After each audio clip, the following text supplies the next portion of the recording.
Ketchikan, and my word of advice is we've got 5.5 hours for you, but all of those hours are in the morning time of the day, the early part of the day, so you do have to get up early to make the most. We have a 7 a.m. arrival. We usually get in around 6:45, so there will be some tours that leave sharp at 7 a.m. There will be some tours that get back at 12:30 p.m., which is our all aboard time, sharp. But don't worry, if you're on one of those tours, I've been on it before, one of the people said, oh my goodness, the ship's going to go without us. And I said, no, they're not. That's why you book through the ship. You don't have to worry about that. They will wait for those on tour, only those on tour.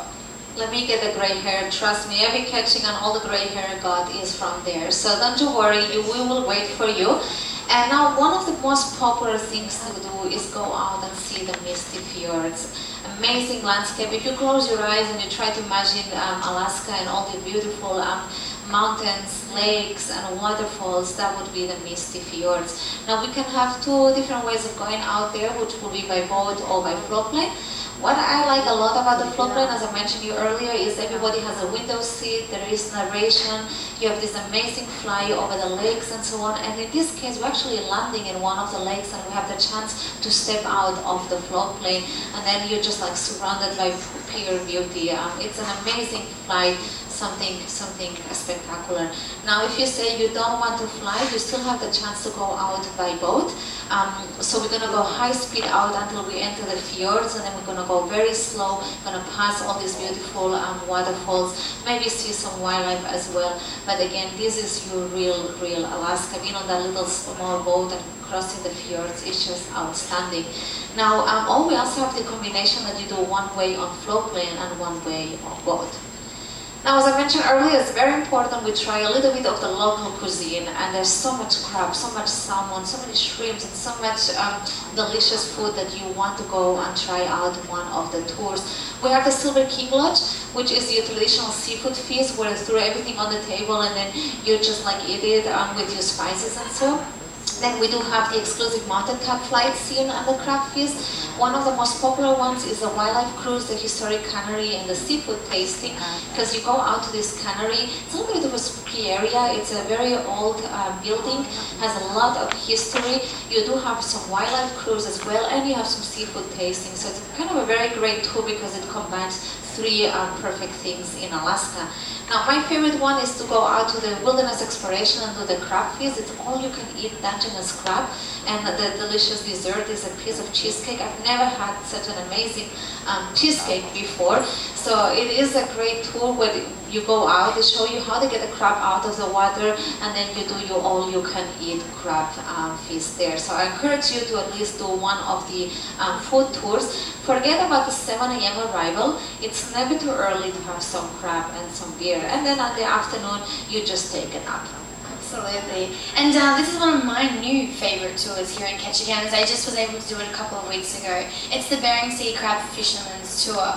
Now, I want to highlight two things. You don't have to do any fishing, and you don't have to go out to the Bering Sea. That's two very important highlights of the tour. Has anyone seen The Deadliest Catch?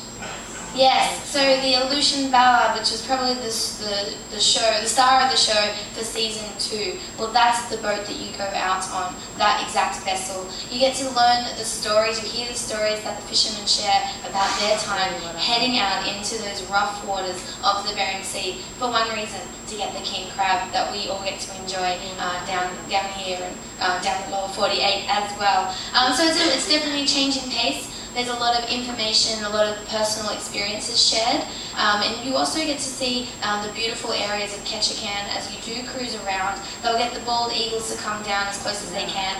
They put fish into the sea to attract them, so you get to see that hunting expedition as well, if you will, and they'll even show you other things that they bring up. They have in there as well live king crab, Dungeness crab, and other types of animals that you can touch as well. And one of the favorite part of the tour is at the end they go to Annette Island, which is one of the islands, and they throw some fish in the water, and you have one of the biggest populations of eagles, and you just see the eagles flying down, and it's a great opportunity to take pictures of eagles as well. Now remember, in Juneau we had the chance to go out and see brown bears, and the only way to see brown bears was in Juneau by that floatplane tour.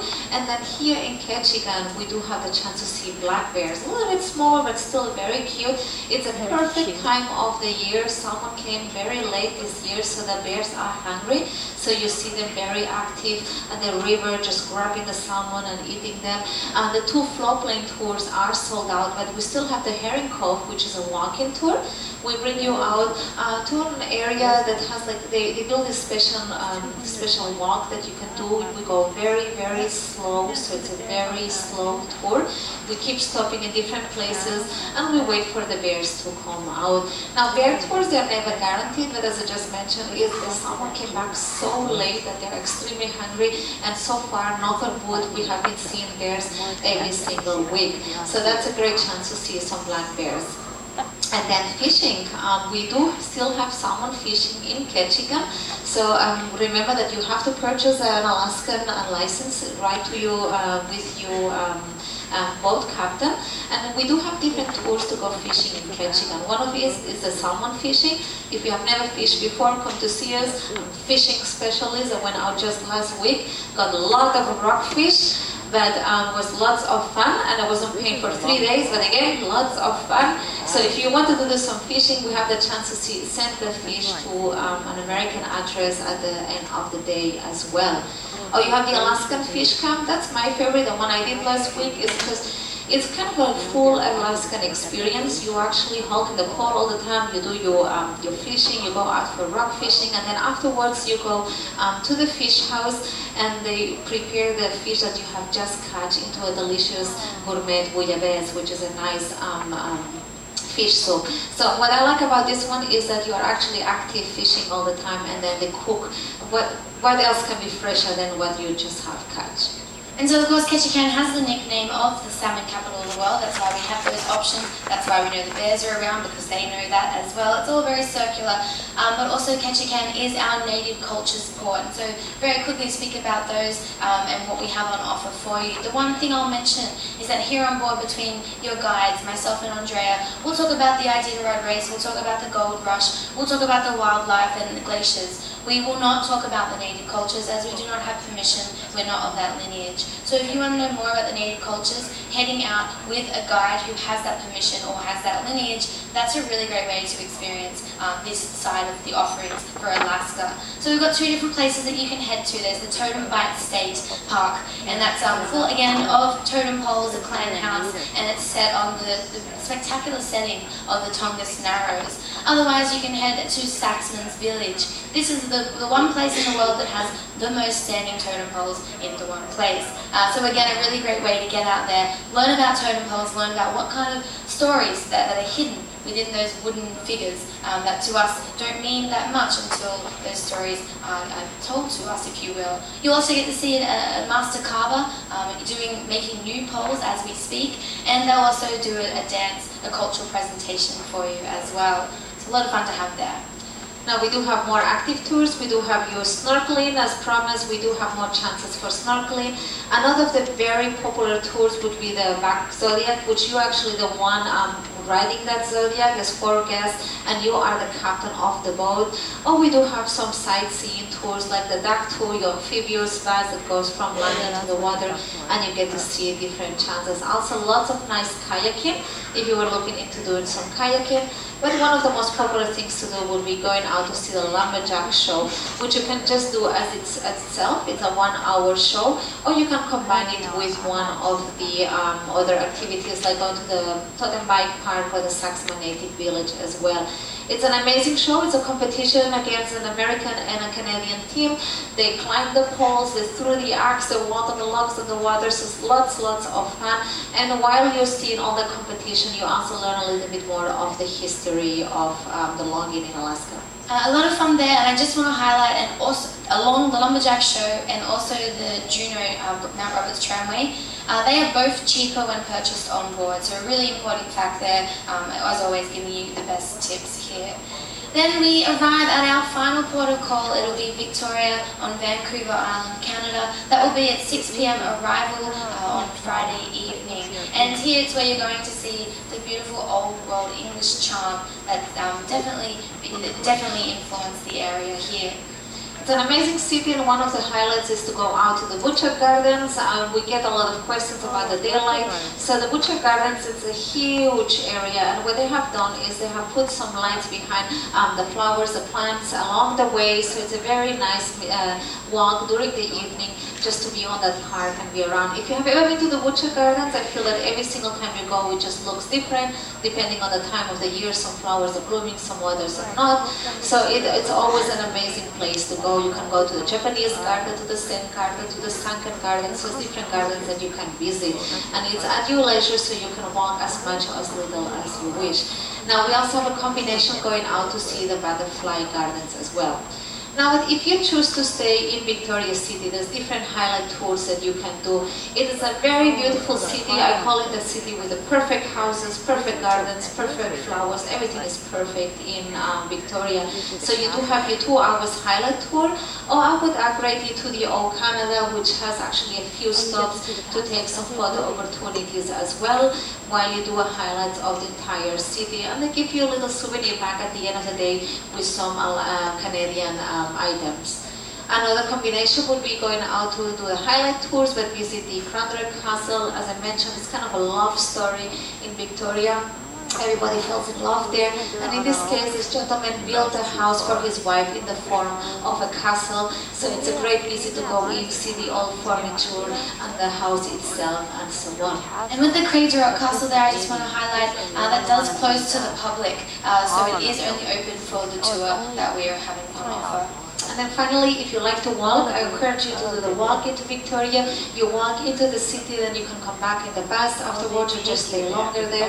But it's a great way of seeing Beacon Park. It's a beautiful park with huge trees, beautiful flowers, lots of peacocks walking around the area as well.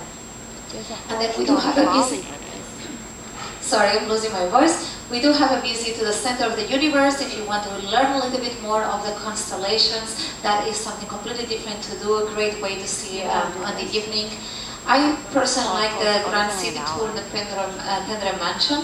As Jessica just mentioned, there's a lot of English charm in the area. So if you want to do a high tea, it is a great way. You do have your scones, your sandwiches, and you have a nice tea served in this perfect British porcelain as well. And what's so neat about Victoria is that you do have that old world English charm mixed with new world trend-setting scenes. It is a university town, it's a Friday evening, they've got everything going on, and I'll tell you that they have 13 craft breweries right in the heart of town. Victoria is the craft brewery capital of British Columbia. So we've done the hard work for you, we've gone out, we've tried all the breweries, and we've found the best two. So sorry. And it's been a hard season getting all this information for you. We found the best two and we put it together in a tour, so we'll take you to the best ones in our craft brewery tour.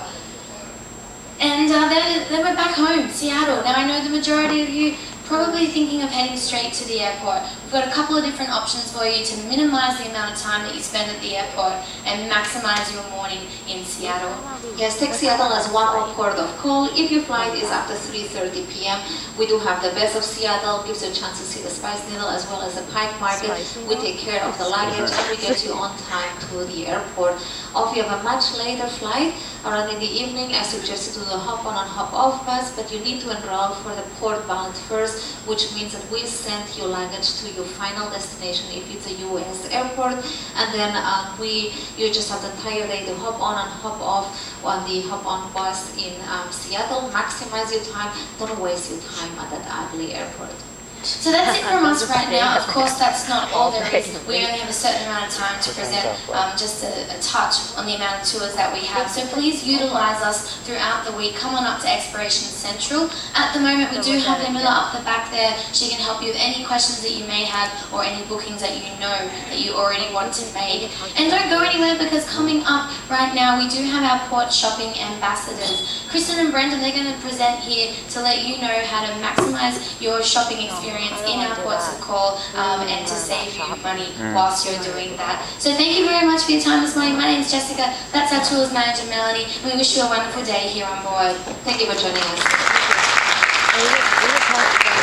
Thank you so much. Well, once again, ladies and gentlemen, a very good morning. How we doing? We got our sea legs yet? Yeah. You're doing pretty good. Hey, calm down a lot for I did overnight there. So you guys have done well, and now we're getting towards the inside passage. It'll be like glass for the rest of the week. So you made it through the tough